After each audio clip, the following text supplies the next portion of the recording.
Day 3. સો યા આજે છે ને મોર્નિંગમાં વર્કઆઉટ સેશન હોય છે મારા 45 મિનિટ સમથિંગના. તો એમાં લોઅર બોડી ઉપર વર્ક કરવાનું હતું.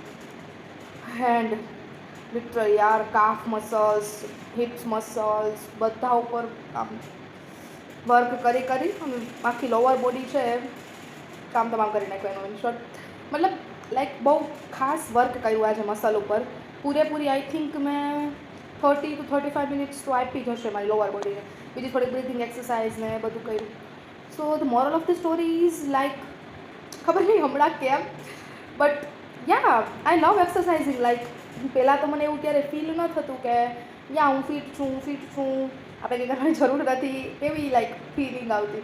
બટ હવે જ્યારે કરું છું ત્યારે ખબર પડે કે નહીં, આ બોડીને જરાક હજી વધારે ઇમ્પ્રુવમેન્ટની જરૂર છે, બેટર હેલ્થ માટે, બેટર મસલ વર્કિંગ માટે. સો યા એન્જોય તો કરું છું હમણાં હું બહુ જ. બાકી હા કંઈક આવા જ થાય છે દિવસો. I will see you on the next day. Till then bye bye.